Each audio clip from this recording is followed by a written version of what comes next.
on Sussex Avenue that day, and I'll make the story quick as quick as I can.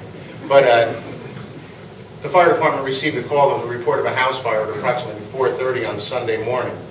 And house fires aren't very unusual for us. That's what we do. That's our bread and butter work. Wood frame construction, 3-story, 4-family. Captain Prachthauser in the duty tour, responding to that to investigate that call, he quickly became aware of the fact that there was heavy fire and smoke showing in the rear of that building on the second floor in the rear. First tip, it was a little unusual. He immediately put out a request for a mutual aid fasting, which for publication is a rapid intervention team, another company that comes to protect us in the event something should go wrong, which ultimately did not arrive. He struck a general alarm knowing that we were going to need the volunteers out for additional manpower. As that happened, the captain then came to the front of the building. As part of what he does to find out where the fire is and the extent of it, he quickly popped his head into the building and realized then that this wasn't ordinary. People were starting to come out, but he knew others were in there. The police officers, who I'm equally as proud of, I hope they're still here, but they made a choice. I mean, they could have done what police officers are sworn to do, but they went beyond that. They went with him and started to evacuate over at least 20 people out of that building. Simultaneous to that, the duty tour that was working that night were able, without any blink of an eye, because they were at the levels they were staffed at that night, were able to quickly start to get lines in place, play water on that fire, protect means of egress.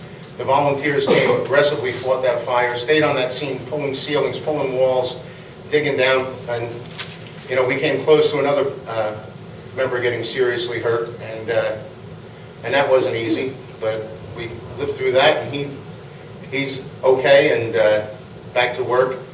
But really what we're here for isn't because this was extremely valorous or, the things that you see with people swinging on a rope and making the big play. But what this is just a reminder that things aren't always ordinary anymore. And the fact that these people deserve a public pat on the back has brought me here at the pleasure of the mayor to issue to them our Honorable Service Award tonight. So, Mayor? I'll just keep it brief. You pretty much got a lowdown from the chief on what took place.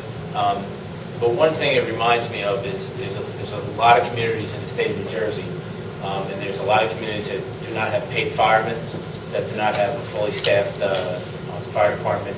A lot of communities that probably wouldn't have a staffed fire department. This house probably wouldn't have been in the shape it is, and probably it would have been worse.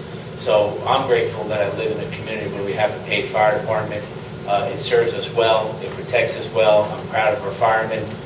Again, we can't echo enough the hard work and the stuff they do every day, and it should be recognized when there's significant impact on the community. They save lives, and that's what they do, and we're here to let them know we thank them and we appreciate the police and fire, what they did here, and the chief's going to bring them up. At this point, what I would like to do is, we can do that one at a time, or invite them all up. I'd like to invite up Captain Prachthauser and the people that served that night on the third tour of the fire department. And